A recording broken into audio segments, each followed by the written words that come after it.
Hello అండి, నమస్తే. Welcome to Sharath talk show. ఇవాళ మనతో పాటు సీనియర్ గైనకాలజిస్ట్ డాక్టర్ శాంతకుమారి గారు ఉన్నారు. వైద్యులని మనకు కనిపించే దేవుళ్ళు అంటారు. పరిస్థితుల వల్ల కోల్పోయిన ఆరోగ్యాన్ని మన ముందు నిలిపి మనకు ఒక కొత్త భవిష్యత్తును ఇస్తారు. ఈ మాటలకి డాక్టర్ శాంతకుమారి గారు ఖచ్చితంగా మరికొంత ఎక్కువే. నవమాసాలు మోసి బిడ్డ కోసం ఎదురు చూసే తల్లులకు వాళ్ల బిడ్డని సమున్నత ఆరోగ్యంగా కళ్ల ముందు నిలిపి వాళ్ళని కలల తీరానికి చేర్చే మన కాలపు ధన్వంతరి డాక్టర్ శాంతకుమారి. అప్పుడే పుట్టిన పసిపిల్లల లేలేత స్పర్శ వంటి మనసుతో ఆమె భర్త ప్రముఖ ఆర్థోపెడిషియన్ డాక్టర్ చాపల వంశీకృష్ణ గారి సహధర్మచారిణిగా చేసే సేవారంగంలో చేయూతనిస్తూ గొప్ప వ్యక్తిత్వం ఉన్న వైద్యురాలు. ఇన్ని విశేషణాలకు కొలువైన డాక్టర్ శాంతకుమారి గారితో Sarath talk show chit-chat.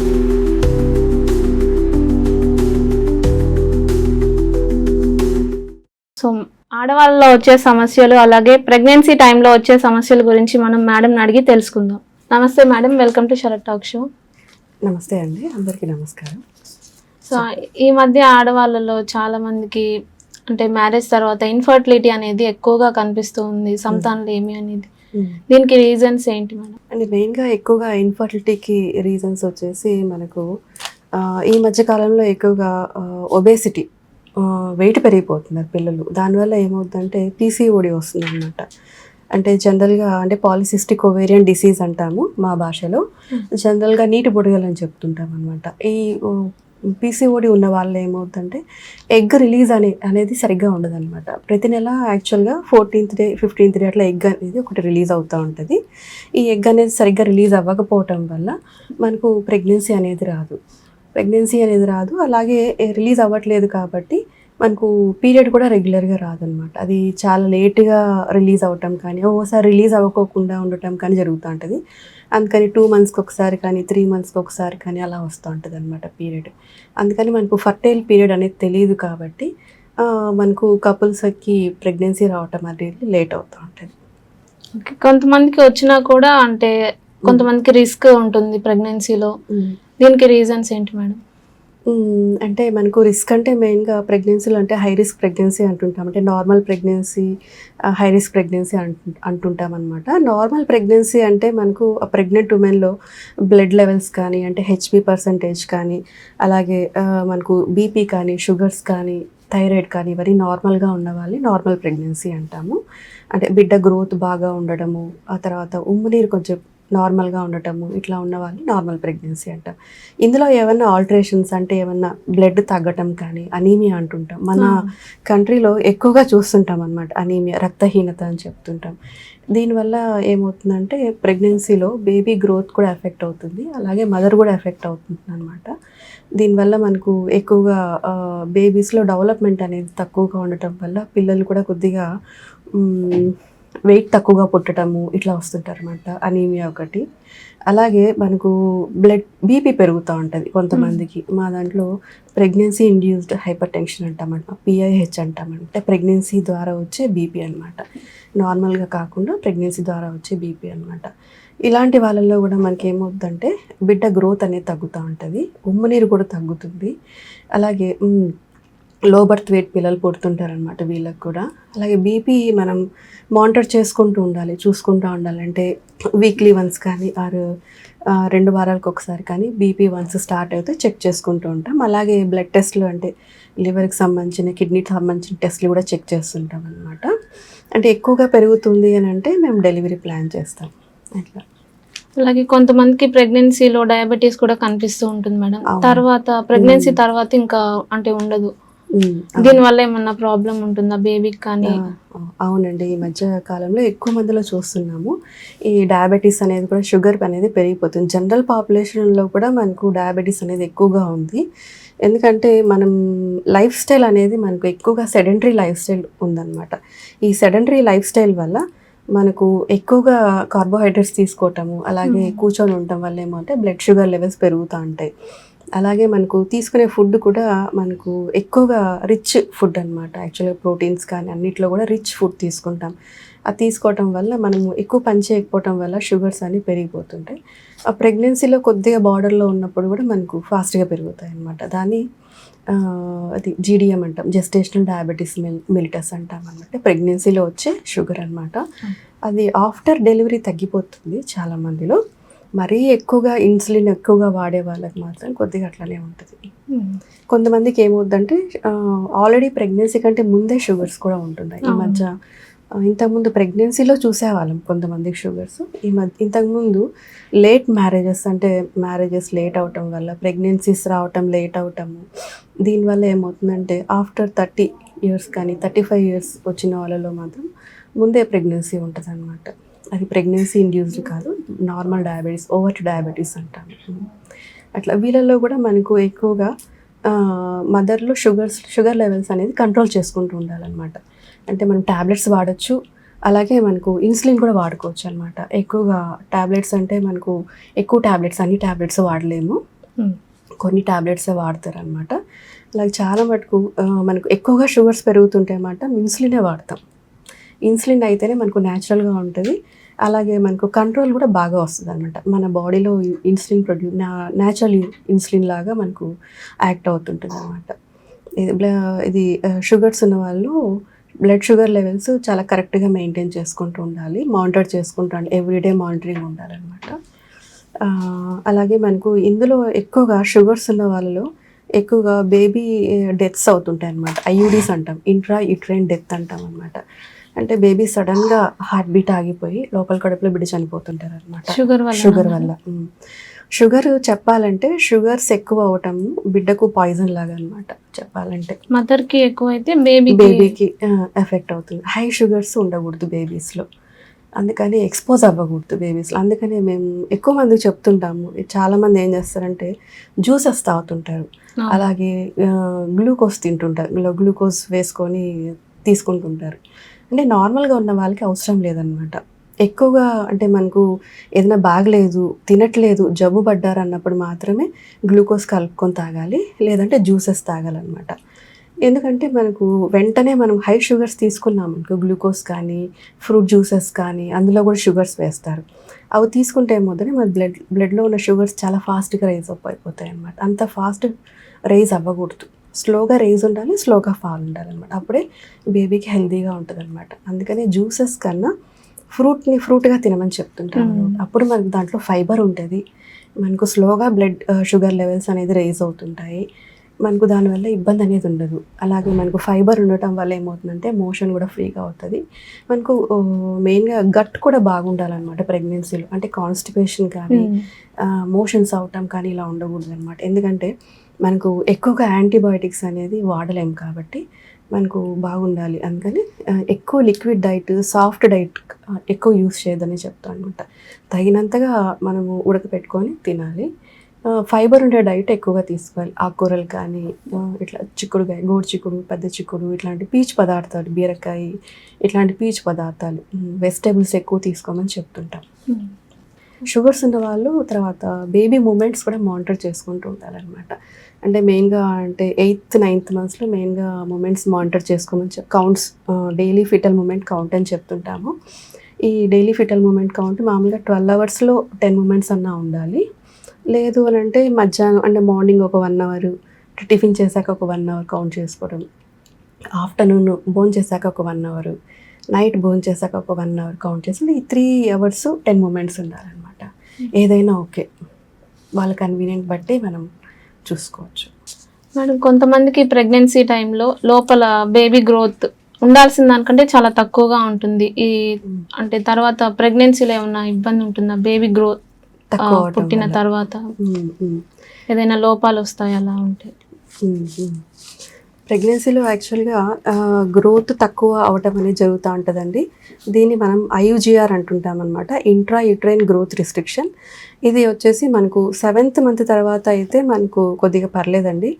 Early onset అంటే మనకు 5th 6th monthలోనే మనకు IUGR వస్తే మాత్రం అది కొద్దిగా ఇబ్బంది పెడుతుంది. 7th monthలో వచ్చినప్పుడు మనము దాన్ని గ్రోత్ ఎలా ఉంది అనేది మానిటర్ చేసుకుంటూ ఉండాలన్నమాట. సీరియల్ స్కాన్స్ చూస్తాం, గ్రోత్ స్కాన్స్ కానీ డాప్లర్ స్కాన్స్ కానీ చెక్ చేస్తుంటాం అనమాట. ఆ గ్రోత్ బాగున్నంత వరకు మనం కంటిన్యూ చేస్తాం. ఏమన్నా బ్లడ్ సప్లై తగ్గుతుంది, బిడ్డకు బ్లడ్ సప్లై తగ్గుతుంది అన్నప్పుడు మనము డెలివరీ ప్లాన్ చేస్తుంటాం. అలాగే కొంతమంది అమ్మాయిలు ఇప్పుడు ఈ జనరేషన్ వాళ్ళు ఫైనాన్షియల్గా ఇండిపెండెంట్గా ఉండాలి అని చెప్పి 30-40 ఇయర్స్ వరకు మ్యారేజ్ చేసుకోవట్లేదు కదా మేడం. ఇలాంటి వాళ్ళకి మ్యారేజ్ తర్వాత ప్రెగ్నెన్సీలో ఏదైనా కాంప్లికేషన్స్ వచ్చే అవకాశం ఉందా? మామూలుగా ఈ మధ్య కాలంలో ఎక్కువ మందిలో లేట్ మ్యారేజెస్ చూస్తున్నాం అనమాట. ఆల్రెడీ 26-27 ఇయర్స్ తర్వాత మ్యారేజ్ చేస్తున్నారు. ఆల్రెడీ మనకు 27 ఇయర్స్ తర్వాత అంటే మనకు ఫస్ట్ ప్రెగ్నెన్సీ మళ్ళీ పోస్ట్పోన్ చేసుకుంటున్నారు అనమాట. అంటే కొత్తగా మ్యారేజ్ అయింది, ఇప్పుడు ఒక 1 or 2 ఇయర్స్ తర్వాత ప్లాన్ చేసుకుందాం అనేసి అనుకుంటూ ఉంటారు. అప్పటికే వాళ్ళకు 30 ఇయర్స్ దాకా వచ్చేస్తుంది. వీళ్ళని ఎల్డర్లీ ప్రైమీ అంటామన్నమాట. అంటే ఏజ్ పెద్దగా ఉంటుంది కాబట్టి ఆఫ్టర్ 30 ఇయర్స్ కాంప్లికేషన్స్ వచ్చే అవకాశాలు, అంటే ప్రెగ్నెన్సీలో థైరాయిడ్ కానీ, బీపీ కానీ, షుగర్స్ కానీ వచ్చే అవకాశాలు ఎక్కువగా ఉంటాయన్నమాట. అందుకని ఇవి హై రిస్క్ ప్రెగ్నెన్సీ కిందకి వస్తాయి. నార్మల్గా చాలా మందికి ఈ మధ్య చూస్తూ ఉన్నాం కదా మేడం, ఆడవాళ్ళల్లో కణితలు కానీ లేదంటే గడ్డలు కానీ వస్తూ ఉన్నాయి కడుపులో. ఇవి ఎందుకు వస్తాయి? దీనికి ట్రీట్మెంట్ ఎలా ఉంటుంది మేడం? అంటే గర్భసంచిలో గడ్డలు అంటే ఫైబ్రాయిడ్స్ అంటాము మా లాంగ్వేజ్లో. ఇది గర్భసంచిలో గడ్డలు అంటే మనకు గర్భసంచిలో మస్కులర్ లేయర్ ఉంటుంది అనమాట. ఆ లేయర్ నుంచి మనకు మజిల్ అనేది హైపర్ట్రోఫీ అయిపోతే, అంటే ఎక్కువగా గ్రోత్ అయిందంటే మనకు గడ్డలు అనేవి ఫామ్ అవుతుంటాయి అనమాట. ఎక్కువగా గర్భసంచిలో గడ్డలు కానీ, తర్వాత రొమ్ములో గడ్డలు కూడా ఎక్కువగా లేడీస్లో చూస్తుంటాం. ఈ గడ్డలు తయారవటం వల్ల ఏమవుతుందంటే బ్లీడింగ్ ఎక్కువ అవటం. నార్మల్ పీరియడ్ అప్పుడు ఏమవుతుందంటే బ్లీడింగ్ అనేది ఎక్కువ అవుతుంది అనమాట. కొంతమందికి 10 to 15 days బ్లీడింగ్ అవటము, అలాగే తర్వాత ఎక్కువగా అవటం అనమాట. అంటే బ్లీడింగ్ అంటే క్వాంటిటీ ఎక్కువ అవటం, అంటే క్లాట్స్ గడ్డలుగా అంట కొంతమంది గడ్డలుగా పడుతుంది మాకు బ్లీడింగ్ అనేసి. పెద్ద పెద్ద క్లాట్స్ పడితే మాత్రం ఎక్కువగా బ్లీడింగ్ అవుతుంది, అట్లా మనకు పడతాం అనమాట. ఇలా ఫైబ్రాయిడ్స్ ఉన్న వాళ్ళలో ఇలా అవుతుంటుంది. అంటే దాని సైజెస్ బట్టి మనము ట్రీట్మెంట్ అనేది చూస్తుంటాం అనమాట. చాలామంది పిల్లల్లో ఈ మధ్య పెళ్లి కాని పిల్లల్లో కూడా చూస్తున్నాం అనమాట ఫైబ్రాయిడ్స్ అనేవి. ఈ ఫైబ్రాయిడ్స్ ఉండడం వల్ల ప్రెగ్నెన్సీ రావడానికి కూడా ఇబ్బందిగా ఉంటుంది. చాలా పెద్ద పెద్ద ఫైబ్రాయిడ్స్ అయితే మాత్రం వాటిని సర్జరీ చేసి తీసేస్తుంటాం. వాటిని మయోమెక్టమీ అంటాం అనమాట. దాని తర్వాత ప్రెగ్నెన్సీ ప్లాన్ చేసుకోవాలి. ఈ మధ్య చాలామంది ఈ ఎగ్జామ్స్ ఉన్నాయని లేదంటే ఏదో పూజలు ఫంక్షన్స్ ఉన్నాయని చెప్పి పీరియడ్స్ని పోస్ట్పోన్ చేస్తూ ఉంటారు కదా మేడం. దీనివల్ల ఏమైనా మ్యారేజ్ తర్వాత ప్రెగ్నెన్సీలో ఏదైనా కాంప్లికేషన్స్ వస్తాయా? ఎక్కువ ఈ మధ్య కాలంలో పోస్ట్పోన్మెంట్ పిల్స్ వాడుతుంటారు అనమాట. అంటే ఇంట్లో ఫంక్షన్ ఉంది, లేదంటే గుడికి వెళ్ళాలి అనేసి ఎక్కువ మంది పీరియడ్ పోస్ట్పోన్ చేసుకోవడానికి పిల్స్ వాడుతుంటారు. ఎక్కువగా ఈ పిల్స్ వాడటం అనేది సజెస్టబుల్ కాదు. యాక్చువల్గా ఈ పిల్స్ అనేది మనం మెడిసినల్గా వాడుకోవాలి, కానీ అంటే బ్లీడింగ్ ఎక్కువ అవుతున్న వాళ్ళలో ఇవి పెడుతుంటాము. కానీ ఇది తెలియక జనరల్ పాపులేషన్ వాడుతున్నారనమాట. ఇది మిస్యూజ్ యాక్చువల్గా చేయకూడదు. దీనివల్ల ఏమవుతుందంటే మైనర్ హార్మోన్ ఇంబ్యాలెన్స్ అనేసి ఫామ్ అవుతూ ఉంటుంది.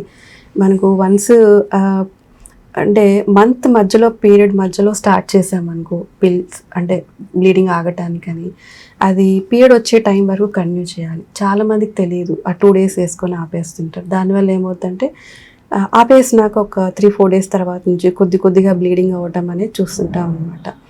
అంటే జనరల్ ఎలా వేసుకోవాలో తెలియదు కాబట్టి కాంప్లికేషన్స్ అన్నీ వస్తుంటాయి. కానీ ఎక్కువ లాంగ్ టర్మ్గా వాడటం అనేది మంచిది కాదు. లైక్ కొంతమందికి ప్రెగ్నెన్సీ టైంలో బ్లీడ్ అవుతూ ఉంటుంది మేడం. అంటే నార్మల్గా బ్లీడ్ అవ్వకూడదు కదా, సో చాలా ప్యానిక్ అయిపోతూ ఉంటారు దానివల్ల. సో ఏమైనా ఇబ్బంది ఉంటుందా ఇలా అవ్వడం వల్ల? అంటే ప్రెగ్నెన్సీలో స్టార్టింగ్లో 2nd monthలో కొంతమందికి బ్లీడ్ అవుతూ ఉంటుంది. దాన్ని ఇంప్లాంటేషన్ బ్లీడింగ్ అంటాం అనమాట. అంటే మనకు బేబీ అనేది మదర్కి అటాచ్ అయ్యేటప్పుడు జస్ట్ అది లోపలికి బరో చేసుకొని లోపలికి వెళ్ళి ఇంప్లాంట్ అవుతుంది అనమాట. అలాంటి టైంలో కొద్దిగా బ్లీడింగ్ కనిపిస్తూ ఉంటుంది అనమాట. అది దాన్ని ఇంప్లాంటేషన్ బ్లీడింగ్ అంటాము. అది నార్మలే, అది కొద్ది మందిలో చూస్తుంటాము. అలాగే మరి 2nd or 3rd monthలో కూడా కొద్దిమందికి బ్లీడింగ్ అవుతూ ఉంటుంది. ఇది వచ్చేసి ఏమవుద్దంటే అది బేబీ అనేది మదర్ దగ్గర నుంచి విడిపోయినప్పుడు కొద్దిగా ఆ ఎడ్జెస్ నుంచి బ్లీడ్ అవుతూ ఉంటుంది. ఇది విడిపోవటం అంటే మనకు ఎక్కువగా అంటే జర్నీస్ చేయటం కానీ, ట్రావెలింగ్ కానీ, ఈ మధ్య ఎక్కువ జాబ్స్ చేస్తుంటారు కదా అందరూ. ఈ జాబ్స్ చేయటం వల్ల ఏమవుద్దంటే ఈ మూమెంట్ అంటే ఎక్కువగా ఫాస్ట్గా మనం బండిలో వెళ్తుంటాము. గుంతలు ఉంటాయి, ఎగురుతూ ఉంటుంది మనకు బండి. అట్లాంటప్పుడు ఏమవుతుందంటే అది కొద్దిగా అటాచ్మెంట్ అనేది కొద్దిగా లూజ్ అయినప్పుడు మనకు అక్కడ నుంచి బ్లీడింగ్ అవుతూ ఉంటుంది అనమాట. అంటే సెకండ్ ఆర్ థర్డ్ మంత్లో అయితే మనకు మెడిసిన్స్ వాడుకుంటే వీలైనంత వరకు ప్రాబ్లం లేకుండా ఉంటుంది. అలాగే తర్వాత 4th 5th మంత్ తర్వాత నుంచి బ్లీడ్ అవుతే కొద్దిగా ఇబ్బంది పెడతా ఉంటుంది. ఏదైనా కూడా కొద్దిగా మనకు రెస్ట్ తీసుకుంటే మనకు కంట్రోల్ అయ్యే అవకాశం ఉంది. అలాగే కొంతమందికి ప్రెగ్నెన్సీ టైంలో ఫిట్స్ కనిపిస్తూ ఉంటాయి కదా మేడం, మూర్ఛ వస్తూ ఉంటుంది. దీనివల్ల లోపల బేబీకి ఏమైనా లోపాలు వచ్చే అవకాశం ఉందా? అంటే మనకు ఇంత మామూలుగా చాలా మందిలో ఫిట్స్ ఉంటాయి అన్నమాట పిల్లల్లో. అంటే ప్రెగ్నెన్సీ రాకముందు నుంచే ఫిట్స్ ఉంటాయి. అలాంటి వాళ్ళు కొన్ని మెడిసిన్స్ వాడుతుంటారు అనమాట. ఆ మెడిసిన్స్ వాడటం వల్ల ఏమవుతుందంటే పిల్లల్లో అవయవ దోషాలు వస్తుంటాయి అన్నమాట. ఆ మెడిసిన్స్ని మనం మార్చుకోవాలి. మేము ఈ ప్రెగ్నెన్సీకి ప్లాన్ చేసుకుంటున్నాము, డాక్టర్ దగ్గరికి వెళ్ళి, కన్సర్న్ డాక్టర్ దగ్గరికి వెళ్ళి మేము ఇలా ప్రెగ్నెన్సీకి ప్లాన్ చేసుకుంటున్నాము, మాకు మెడిసిన్స్ చేంజ్ చేయమంటే చేంజ్ చేస్తారనమాట. ప్రెగ్నెన్సీలో సేఫ్గా ఉండే మెడిసిన్స్ ఉంటాయి, అవి చేంజ్ చేస్తారనమాట. అవి చేంజ్ చేసి మనము ఫోలిక్ యాసిడ్ అనే మెడిసిన్ ఉంటుంది అనమాట, ట్యాబ్లెట్. అది మనం ముందు నుంచే ప్రెగ్నెన్సీకి ముందు నుంచే వాడుకుంటే మనకు బిడ్డల్లో లోపాలు వచ్చే అవకాశాలు తక్కువ ఉంటాయి. కొంతమంది ప్రెగ్నెన్సీ టైంలో ముందే డెలివరీ అయిపోతూ ఉంటారు మేడం, అంటే టైంకి ముందే డెలివరీ అయిపోతూ ఉంటారు. అలాగే ప్రీమెచ్యూర్ బేబీస్ అంటారు కదా మేడం, పిల్లలకి ఏమైనా హెల్త్ అంటే ప్రాబ్లమ్స్ ఏమైనా వస్తూ ఉంటాయి? అంటే ప్రీటర్మ్ డెలివరీస్ అంటాం, ప్రీమెచ్యూర్ లేబర్ అని కూడా అనొచ్చు. అంటే నెలలు కాకముందే మనం డెలివరీ అవుతుంటారనమాట. ఈ పిల్లలకి కేర్ అవసరం అనమాట, న్యూనేటల్ కేర్ అనేది అవసరం. NICUలో మనకు బేబీస్ని పెట్టి న్యూనేటల్ కేర్ ఇస్తామన్నమాట. బేబీస్ అంటే ఫస్ట్ వాళ్ళకు ఫుడ్ తీసుకుంటే అరగదనమాట. అరుగుదల ఎలా ఉంది, వాళ్ళ యాక్టివిటీ ఎలా ఉంది అనేసి మొత్తం టెస్ట్ చేసి న్యూనేటల్ కేర్ ఉంటుంది అనమాట. ఆ న్యూనేటల్ కేర్ మనం జాగ్రత్తగా తీసుకుంటే మనకు డెవలప్మెంట్ అనేది బాగుంటుంది, ఏమి ఇబ్బంది ఏమి ఉండదు. ఇప్పుడు అంతా అడ్వాన్స్డ్గా ఉంది కాబట్టి అంత కంగారు పడాల్సిన అవసరం ఏం లేదు. అలాగే చాలా మంది అంటే ఒక బేబీ జెండర్ ఎవరి మీద అంటే కీ రోల్ ఎవరు ప్లే చేస్తారు మేడం? ఇది ఒక అవేర్నెస్ కోసం అడుగుతున్నాను క్వశ్చన్. అంటే ఇంట్లో ఆడవాళ్ళని ఇబ్బంది పెడుతూ ఉంటారు, అమ్మాయిని కన్నావు అబ్బాయిని కన్నావు ఇలా. సో ఎవరు కీ రోల్ ప్లే చేస్తారు జెండర్ కన్ఫర్మ్ అవ్వడంలో? యాక్చువల్గా అంటే ఇది స్పర్మ్ ఉంటుంది. స్పర్మ్ అంటే X sperm or Y sperm ఉంటుంది అనమాట. ఎక్స్ స్పర్మ్ వస్తే మనకు అది గర్ల్ బేబీ అవుతుంది అనమాట. వై స్పర్మ్ మనకు ఓవంతో యునైట్ అయితే అది మేల్ బేబీ అవుతుంది అనమాట. అది యాక్చువల్గా స్పర్మ్ పైన డిపెండ్ అవును. అంటే ఎవరు కీ రోల్ ప్లే చేస్తారు మేడం, మదరా ఫాదరా? ఫాదరే, జనరల్గా ఫాదర్. అంటే ఇబ్బంది పెడుతూ ఉంటారు కదా ఇంట్లో ఆడవాళ్ళని. యాక్చువల్గా అది వచ్చేది మాత్రం ఫాదర్ నుంచి అనమాట. Either X or Y sperm ఉందా లేదా, ఏది మనకు ఓవంతో కలిస్తే దాన్ని బట్టి ఉంటుంది. అలాగే ఇప్పుడు చాలా మంది ఈ జనరేషన్ వాళ్ళు సేఫ్టీ యూజ్ చేస్తే ప్రెగ్నెన్సీ రాదు, అన్వాంటెడ్ ప్రెగ్నెన్సీ రాదు అన్న ఒక ధైర్యంతో, రెస్పాన్సిబిలిటీ లేకుండా ఇలా సేఫ్టీ యూజ్ చేసి ఇంకా రాదు అన్నట్టు ఫీల్ అవుతూ ఉంటారు అనమాట. సో అవేర్నెస్ కోసం అని క్వశ్చన్ అడుగుతున్నాను మేడం. 100% ప్రెగ్నెన్సీ కంట్రోల్ చేయొచ్చా దీనివల్ల? అంటే సేఫ్టీ వల్ల మనకు 100% ప్రెగ్నెన్సీస్ కంట్రోల్ చేయొచ్చా అంటే చేయలేమనే చెప్పాలి.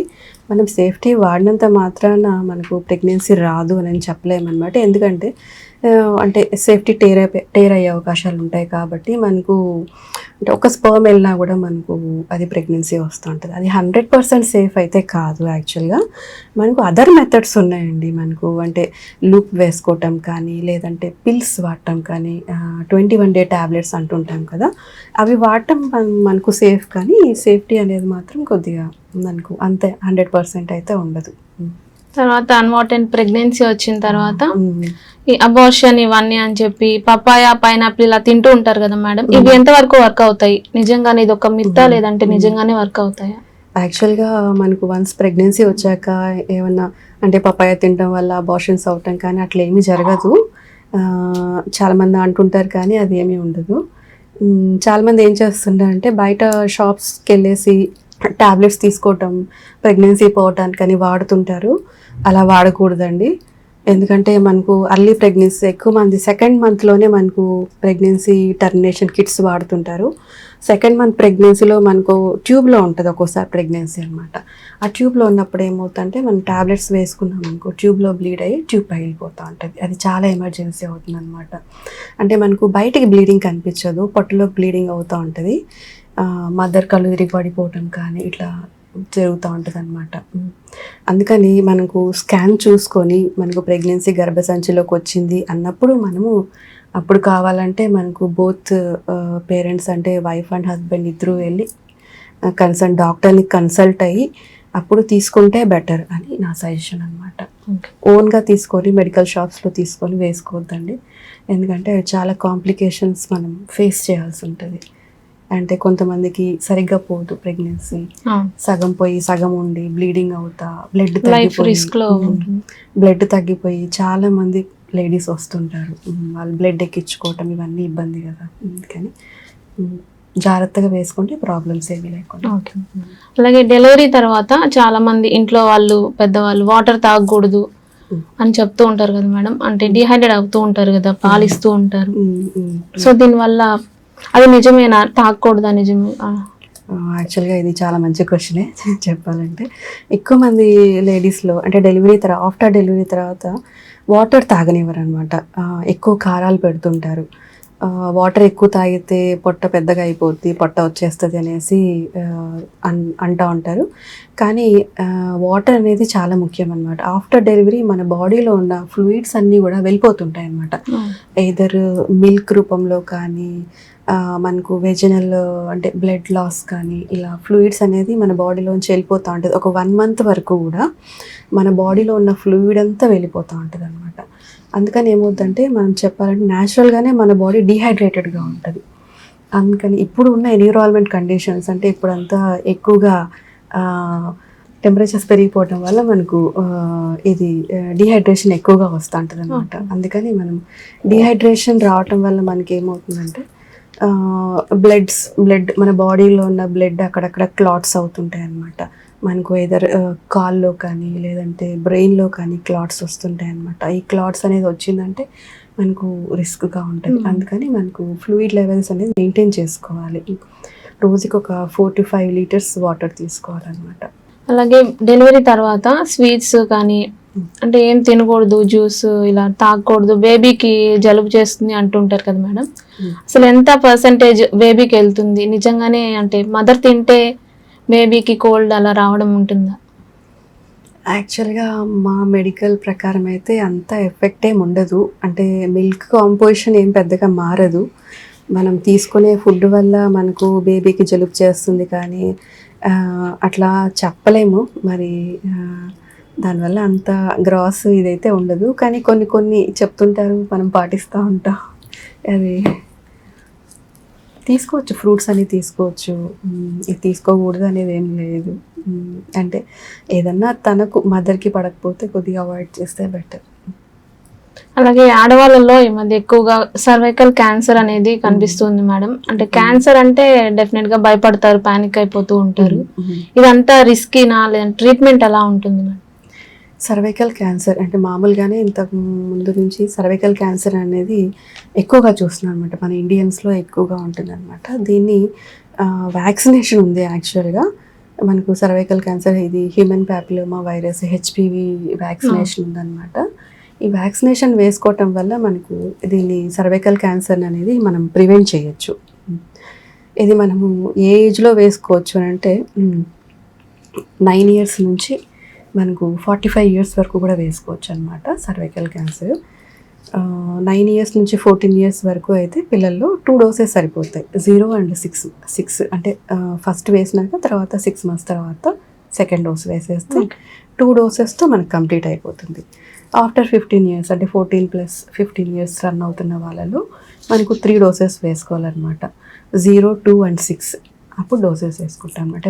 ఫస్ట్ డోస్ అయినాక 2 months తర్వాత సెకండ్ డోస్, తర్వాత సెకండ్ డోస్ అయినాక 4 months తర్వాత థర్డ్ డోస్. అలా 6 monthsలో కంప్లీట్ అయిపోతుంది. మనకు ఈ 6 months తర్వాత మనకు అంటే థర్డ్ డోస్ వేసిన 6 months తర్వాత మనకు ప్రొటెక్షన్ స్టార్ట్ అవుతుంది అనమాట. అలాగే ఇప్పుడు పోస్ట్ పార్టమ్ వ్యాక్సినేషన్ కూడా ఎక్కువగా ఉంది. అంటే ఇప్పుడు డెలివరీ అయిన వెంటనే కూడా మనకు హెచ్పివి వ్యాక్సినేషన్ వేసుకోవచ్చు అనమాట. అంటే సర్వైకల్ క్యాన్సర్ వ్యాక్సినేషన్ వేసుకోవచ్చు. ఇది ప్రెగ్నెన్సీలో వేసుకోకూడదు. అలాగే ప్రెగ్నెన్సీ ప్లాన్ చేసుకుంటున్నాము అనగా వేసుకోకూడదు అనమాట. ఒకవేళ వేసుకున్న ఒక 6 months గ్యాప్ ఇవ్వాలి. అంటే లాస్ట్ డోస్ అయిపోయినాక 6 months తర్వాత ప్రెగ్నెన్సీ ప్లాన్ చేసుకోవాలి. ప్రెగ్నెన్సీ తర్వాత వేసుకోవచ్చు. ఆఫ్టర్ డెలివరీ వేసుకోవచ్చు. పోస్ట్ పార్టమ్ వ్యాక్సినేషన్ అంటున్నారు, ఇప్పుడు వేసుకోవచ్చు. ఈ రోజుల్లో అమ్మాయిలు అంటే 7-8 years చాలా ఎర్లీగా మెచ్యూర్ అవుతున్నారు, లేదంటే 15-16 years చాలా లేట్ గా మెచ్యూర్ అవుతూ ఉన్నారు కదా మేడం. దీనికి రీజన్స్ ఏంటి మేడం? ఇంతకుముందు యాక్చువల్గా 13 years 14 years అప్పుడు మెచ్యూర్ అయ్యేవాళ్ళు. ఈ మధ్య కాలంలో 9 years 10 yearsకే మెచ్యూర్ అవుతుంది అనమాట. ఎందుకు అంటే మనము తీసుకునే ఫుడ్ అనమాట, healthy food, high protein diet, చిన్న పిల్లలప్పటి నుంచి వాళ్ళకు ఫుడ్ ఎక్కువగా పెట్టేస్తున్నాం అనమాట. అంటే మిల్క్ పౌడర్స్ అని కానీ ఎగ్ కానీ ఇవన్నీ డైలీ ఇస్తున్నాం కదా. దీనివల్ల ఏమవుతుందంటే గ్రోత్ అనేది బాగా ఎక్కువగా ఉంటుంది పిల్లల్లో, హైట్ పెరిగిపోతున్నారు, ఫాస్ట్గా మనకు గ్రోత్ వచ్చేస్తుంది పిల్లల్లో. దానివల్ల ఎక్కువగా అర్లీగా మెచ్యూర్ అవుతున్నారు అనమాట పిల్లలు. అలాగే ఎక్సర్సైజెస్ కూడా ఉండట్లేదు పిల్లల్లో, దానివల్ల కూడా ఎక్కువగా వెయిట్ వచ్చేస్తున్నారు. ఆ వెయిట్ వల్ల కూడా ఫాస్ట్గా మెచ్యూర్ అయిపోతున్నారు అనమాట. అలాగే కొంతమంది పిల్లలు కూడా ఎక్కువ లేటుగా అవుతున్నారు. వీళ్ళలో ఏమవుద్దంటే జంక్ ఫుడ్ ఎక్కువగా తీసుకునే పిల్లల్లో, అంటే మెయిన్గా ఈ డ్రింక్స్ కానీ ఎక్కువగా ఫాస్ట్ ఫుడ్స్ తీసుకుంటూ ఉంటారు. కుర్కురేలు, ఈ బిస్కెట్స్, చిప్స్లు, లేస్లు, చాక్లెట్స్ ఇట్లాంటివన్నీ ఎక్కువ తీసుకునే వాళ్ళలో ముందు నుంచి హార్మోన్ ఇంబ్యాలెన్స్ వచ్చేసి పీసీఓడి వచ్చేసి వాళ్ళలో కొద్దిగా లేట్గా పీరియడ్స్ రావటము, ఇర్రెగ్యులర్ పీరియడ్స్ రావటము, 2 months once 3 months once period రావటం అనేది చూస్తున్నాం అనమాట. అలాంటి వాళ్ళు కొద్దిగా హెల్దీ ఫుడ్ తీసుకుంటా జంక్ ఫుడ్ అవాయిడ్ చేస్తే మనకు ఈ ప్రాబ్లమ్స్ అన్నీ తగ్గిపోతాయి. అలాగే ఈ మధ్య ఎక్కువగా సి సెక్షన్స్ అనేవి ఎక్కువగా ఉంటున్నాయి మేడం, నార్మల్ కంటే ఇవి ఎక్కువగా ఉంటున్నాయి. దీనికి రీజన్స్ ఏంటి మేడం? అంటే ఎలాంటి లైఫ్ స్టైల్ ఉండాలి, ప్రెగ్నెన్సీ టైంలో ఎలాంటి జాగ్రత్తలు తీసుకోవాలి, ఎక్సర్సైజెస్ కానీ ఎలాంటి అవేర్నెస్ అనేది? ఈ మధ్యకాలంలో ఎక్కువగా సిజేరియన్స్ చూస్తున్నాం అనమాట. నార్మల్ డెలివరీస్ అనేది తగ్గినాయి కాస్త. ఎందుకంటే పిల్లల్లో ఎక్కువగా కాంప్లికేషన్స్ చూస్తున్నాం, ఒబేసిటీ ఎక్కువ అయిపోయింది. అలాగే ప్రెగ్నెన్సీలో వచ్చే బీపీ కానీ షుగర్స్ కానీ థైరాయిడ్ కానీ ఇలా కాంప్లికేషన్స్ ఎక్కువ అయిపోవటం వల్ల మనకు నార్మల్ డెలివరీస్ అవ్వటం అనేది కొద్దిగా కష్టమైనవి. అలాగే లైఫ్ స్టైల్ చేంజెస్ అనమాట. అంటే ఎక్కువగా సెడెంటరీ లైఫ్ స్టైల్, ఎక్కువగా సాఫ్ట్వేర్ పిల్లలు ఎక్కువగా కూర్చొనే వర్క్ చేస్తుంటారు అనమాట. అలాగే ఆఫీసెస్లో వర్క్స్ కూడా అనమాట, లేడీస్ వర్కింగ్ లేడీస్లో ఎక్కువగా కూర్చొనే వర్క్ చేస్తుంటారు అనమాట. యాక్టివిటీ ఉండకపోవటం వల్ల కూడా మనకు బేబీ అనేది కిందికి జారదనమాట. మనకు దానివల్ల ఏమవుతుందంటే మనకు కిందికి రాకపోవటం వల్ల ఏమవుతుందంటే మనకు పెయిన్స్ రావు, అంటే పెయిన్స్ స్టిమ్యులేట్ అవ్వవు అనమాట. హెడ్ కిందికి రావటం వల్ల గర్భసంచి మూతి అనేది ఓపెన్ అవుతుంది అనమాట. ఓపెన్ అయినప్పుడు మనకు పెయిన్స్ వస్తాయి అనమాట. అలా పెయిన్స్ రాకపోవటం వల్ల మనకు ఎక్కువగా సిజేరియన్ రేట్ అనేది ఎక్కువగా అవుతుంది. అలాగే ఎక్కువగా న్యూట్రిషియస్ ఫుడ్ ఎక్కువగా తీసుకోవటం వల్ల మనకు బేబీ వెయిట్ అనేది కూడా పెరిగిపోతుంది. అంటే 3 kgs కానీ అరౌండ్ 3.2 kgs వరకు మనకు నార్మల్ డెలివరీ అవకాశం ఉంటుంది. 3.2 kgs దాటినాక కొద్దిగా తగ్గుతుంది అనమాట. అవ్వదు అని చెప్పలేం, కానీ కొద్దిగా నార్మల్ అవ్వటం అనేది కొద్దిగా ఇబ్బంది అవుతుంటుంది అనమాట. బేబీ సైజ్ పెరిగే కొద్దీ, వెయిట్ పెరిగే కొద్దీ అనమాట. అలాగే మీరు ఈ మధ్య అవేర్నెస్ క్లాసెస్ అనేవి కండక్ట్ చేస్తున్నారు కదా మేడం, దాని గురించి ఏమైనా కొంచెం చెప్తారు? అంటే మన స్కూల్స్లో కానీ కాలేజెస్లో కానీ ఈ మధ్య పర్సనల్ హైజీన్ పైన ఎక్కువగా అవేర్నెస్ అనేది క్రియేట్ చేస్తున్నాం అనమాట. ఎందుకంటే ఈ హైజీన్ మెయింటైన్ చేయడం వల్ల ఏమవుతుందంటే వీలైనంత వరకు మనకు ఇన్ఫెక్షన్స్ రేట్ అనేది తక్కువగా ఉంటుంది అనమాట. అంటే వెజినల్ ఇన్ఫెక్షన్స్, మనకు వైట్ డిశ్చార్జ్ అవుతుంది అని అంటుంటాం కదా, ఆ ఇన్ఫెక్షన్స్ అనేవి తక్కువ అవుతాయి. ఆ ఇన్ఫెక్షన్స్ తక్కువ అవటం వల్ల మనకి ఏమవుతుందంటే మనకు గర్భసంచి కానీ అండాశయాలు కానీ హెల్దీగా ఉంటాయి అన్నమాట. హెల్దీగా ఉండడం వల్ల దానికి నార్మల్గా పీరియడ్స్, రెగ్యులర్ పీరియడ్స్ రావటము, అలాగే పొట్టలో నొప్పి అంటుంటారు, అలాంటివన్నీ తగ్గుతాయి అన్నమాట ఈ హైజీన్ మెయింటైన్ చేయటం వల్ల. రిపీటెడ్గా ఇన్ఫెక్షన్స్ రావటం వల్ల కూడా మనకు గర్భసంచిలో గడ్డలని కానీ గర్భసంచిలో కండలు అనేది పాలిప్స్ అంటుంటాం అనమాట. ఈ పాలిప్స్ పెరగటం వల్ల కానీ ఈ గర్భసంచి మూతి ఇన్ఫెక్షన్స్ రావటం కానీ ఇవన్నీ కూడా జరుగుతుంటాయి అన్నమాట.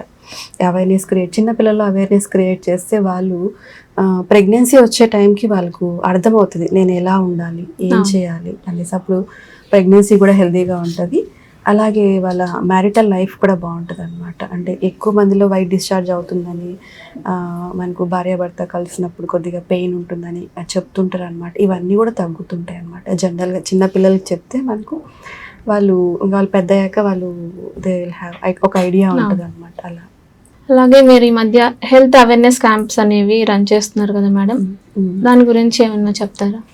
మామూలుగా ఫ్రీ క్యాంప్స్ అనేది పెడుతుంటాం అనమాట. మా హాస్పిటల్లో, మా శ్రీరామ్ హాస్పిటల్లో every month first Thursday free camp అనేది జరుగుతుంది.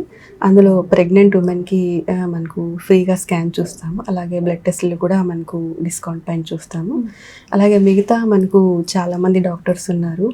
మనకు సార్ అయితే మనకు ఆర్థోపెడిషన్ కాబట్టి బిఎండి టెస్ట్, అలాగే థైరాయిడ్ టెస్టు, మిగతా బ్లడ్ పర్సెంటేజు, అలాగే ఫిజిషియన్ ఉంటారు కాబట్టి బ్లడ్ షుగర్స్ ఇవన్నీ కూడా ఫ్రీగా చేస్తుంటాం అనమాట. అలాగే పాదాల స్పర్శ టెస్టు, డయాబెటీస్లో ఎక్కువగా చూస్తుంటాం. పాదాల స్పర్శ తగ్గిపోయి చిన్న చిన్న గాయాలు అవుతుంటాయి వాళ్ళకి. ఆ గాయాలు అయిపోవటం వల్ల, దాని కేర్ తీసుకోకపోవటం వల్ల అంటే ఒకసారి వేలు తీసేయటం, కాళ్ళు కొద్దిగా ఇన్ఫెక్షన్ రావటం ఇట్లాంటివి జరుగుతుంటాయి. ఆ స్పర్శ టెస్టు ఇవన్నీ కూడా కండక్ట్ చేస్తుంటాం అనమాట. ఆ రోజు మనకు ఓపీ కూడా ఏమీ ఉండదు, ఓపీ కూడా ఫ్రీగా ఉంటుంది. మిగతా ఏమైనా జనరల్ టెస్ట్లు ఏవి కావాలన్నా కూడా మనకు డిస్కౌంట్ పైన చేస్తుంటాం. అలాగే స్కూల్స్లో కూడా పిల్లల్లో కూడా మా కొత్తపట్నం స్కూల్లో కానీ ఇక్కడ చుట్టుపక్కల స్కూల్స్లో కానీ పిల్లలకు బుక్స్ డొనేట్ చేస్తుంటాం ఎవ్రీ ఇయర్, వాళ్ళకి కావాల్సిన బుక్స్. అలాగే వాళ్ళకు చిన్న చిన్న బహుమతులు గిఫ్ట్ అంటే ప్రైజెస్ ఇస్తుంటాం అనమాట. మనకు అంటే వాళ్ళకు స్కూల్లో క్లాస్లో ఫస్ట్ వచ్చిన పిల్లలకి కానీ, అలాగే మనకు అటెండెన్స్లో ఫస్ట్ వచ్చిన పిల్లలు, ఎందుకంటే యాక్చువల్గా విలేజర్స్ కాబట్టి ఎక్కువ మంది యాబ్సెంట్స్ అవుతుంటారు అనమాట. అందుకని మేము ఏం చేస్తామంటే చదువులోనే కాకుండా అటెండెన్స్లో కూడా ఫస్ట్ వస్తే బాగుంటుంది, దానికి కూడా ఎంకరేజింగ్గా ఉంటుంది, స్కూల్కి రావటం అలవాటు అవుతుంది పిల్లలకి అని అటెండెన్స్లో ఫస్ట్ వచ్చిన పిల్లలకి. అలాగే టీచర్స్కి కూడా టీచర్స్ డే రోజు టీచర్స్ని కూడా బెస్ట్ టీచర్ని అంటే ఒకరిని సెలెక్ట్ చేసి వాళ్ళని ఫెలిసిటేట్ చేస్తుంటాం అనమాట. అలాగే ఇండిపెండెన్స్ డేకి వెళ్ళటము, పిల్లలకి కొద్దిగా చదువుకోవాలని చెప్పటము, అవేర్నెస్ క్రియేట్ చేయటము అట్లా చేస్తుంటాం. అలాగే పిల్లలు ఈవినింగ్ కూడా అంటే బయట తిరుగుతుంటారు. అంటే తల్లిదండ్రులు వాళ్ళు వర్క్కి వెళ్ళేసి రావటము, ఇంట్లో వాళ్ళు ఎడ్యుకేటెడ్ కాదు కాబట్టి వాళ్ళ పిల్లలు హోంవర్క్లు చేయకోకుండా అట్లా ఉంటుంటారు కాబట్టి వాళ్ళకు ట్యూషన్ అంటే బాల సంస్కార కేంద్రాలు అనేసి పెట్టామన్నమాట. వాళ్ళకు ఈవినింగ్ ట్యూషన్స్ మేము అక్కడ టీచర్స్ వస్తారు, వాళ్ళకు గౌరవ వేతనాలు మేము ఇస్తామన్నమాట. పిల్లలు స్కూల్లోనే ఒక క్లాస్ రూమ్లో వచ్చి చదువుకుంటారు అనమాట, హోంవర్క్ చేసుకుంటారు. అంటే దీనిపైన వాళ్ళు చేస్తుంటారు, అంటే డౌట్స్ ఏమైనా వచ్చినప్పుడు టీచర్లు క్లారిఫై చేసుకుంటా ఉంటారు అనమాట. అలాగే వాళ్ళకి చిన్న చిన్న గేమ్స్ అవి కండక్ట్ చేస్తుంటారు, డాన్సెస్ అని అట్లా కొద్దిగా. అంటే వాళ్ళు ఇంటికి వెళ్ళి హోంవర్క్ చేయరు కాబట్టి ఇట్లా చేస్తుంటే చిన్న చిన్నవి. ఇంకా అలాగే ఇంకా జనరల్గా ఫ్రీ క్యాంప్స్ అంటే ఊళ్ళలో క్యాంప్స్ పెడతా ఉంటాము. అంటే అందరూ వచ్చి హాస్పిటల్కి చూయించుకునే స్టేజ్లో ఉండరు. అంటే ఖర్చు పెట్టి బస్ ఛార్జెస్ పెట్టుకొని వచ్చి మనకు ఇక్కడ ఓపీ రాయించుకొని చూయించుకునే పరిస్థితి ఉన్నారు. మెయిన్గా ఇంట్లో లేడీస్కి అనమాట. వాళ్ళు రేపు పోదాంలే, ఎల్లుండి పోదాంలే ఇట్లా పోస్ట్పోన్ చేసుకుంటా ఉండి చాలామందిలో మెయిన్గా లేడీస్లో క్యాన్సర్స్ చూసాం చెప్పాలంటే. వాళ్ళ హాస్పిటల్కి రాకుండా ఉండడం వల్ల ఈ వైట్ డిశ్చార్జే కదా ఏమవుతుందిలే అనే వదిలేయటం వల్ల వాళ్ళు ఏమవుతుందంటే చాలామందిలో కొంతమందిలో క్యాన్సర్స్ చూసామన్నమాట, సర్వైకల్ క్యాన్సర్స్ చూసాము. వాళ్ళకి తెలియదు. ఇట్లా పులలో వెళ్ళి క్యాంప్స్ పెట్టడం వల్ల ఏమవుతుంది, చిన్న చిన్న ప్రాబ్లమ్స్ చెప్తారనమాట. వాళ్ళు ఇట్లా ఉంది అని చెప్తారు. అట్లాంటి వాళ్ళకి మేము సజెస్ట్ చేస్తామన్నమాట, మీరు రండి ఒకసారి చెక్ చేయించుకోండి, ఇవి నెగ్లెక్ట్ చేయాల్సిన విషయాలు కాదు అని చెప్తుంటాం అనమాట. అది చెప్పడం వల్ల ఏమవుతుంది అంటే కొంతమంది వస్తుంటారు అనమాట. కొంతమంది లేడీస్ ఎక్కువగా షై ఫీల్ అవుతుంటారు, మేము వెళ్ళి ఎట్లా చెప్పుకోవాలి అనేసి. అట్లాంటి వాళ్ళకి కొద్దిగా చెప్తే వాళ్ళు విని వస్తారనమాట. అట్లాంటి వాళ్ళు కొంతమందిలో ఫైబ్రాయిడ్స్ కానీ, గడ్డలు కానీ, క్యాన్సర్స్ కానీ చూసామన్నమాట. ఇట్లాంటివన్నీ చేస్తుంటాం. ఓకే మేడం, మీరు ఈ జనరేషన్ అమ్మాయిలకి మీరు ఇచ్చే సందేశం ఏంటి మేడం? ఈ జనరేషన్ అమ్మాయిలు అంటే ఎక్కువగా పిల్లలు ఈ మధ్య గ్యాడ్జెట్స్కి అలవాటు పడుతున్నారు అనమాట. మనకు సెల్ ఫోన్స్ అయితే ఏమి, అలాగే ల్యాప్టాప్స్ కానీ ఇలా గ్యాడ్జెట్స్కి ఎక్కువగా అలవాటు పడిపోయి వాళ్ళు సెడెంటరీ లైఫ్ స్టైల్కి వెళ్తున్నారనమాట వాళ్ళు. అలా ఎక్కువగా గ్యాడ్జెట్స్కి అలవాటు పడకూడదు. అలాగే బయటికి వెళ్ళి ఆడుకోవాలి పిల్లలు, ఆడుకోవాలి. అలాగే జంక్ ఫుడ్ కూడా అవాయిడ్ చేసి హెల్దీ ఫుడ్ తీసుకోవాలి. ఫ్రూట్స్ కానీ వెజిటేబుల్స్ కానీ ఎక్కువ తీసుకోవాలి. జంక్ ఫుడ్ అనేది వీలైనంత వరకు తగ్గిస్తే మంచిది అనమాట. ఇలా ఒబేసిటీ తగ్గుతుంది, అలాగే వాళ్ళు హెల్దీగా ఉంటారనమాట. ఇది మనకు యాక్చువల్లీ మన శరత్ టాక్ షో స్టూడియోకి వచ్చి మేడం గారు చాలా వాల్యుబుల్ టైం స్పెండ్ చేసి మన డౌట్స్ అన్ని క్లారిఫై చేసినందుకు thank you madam. Thank you అండి.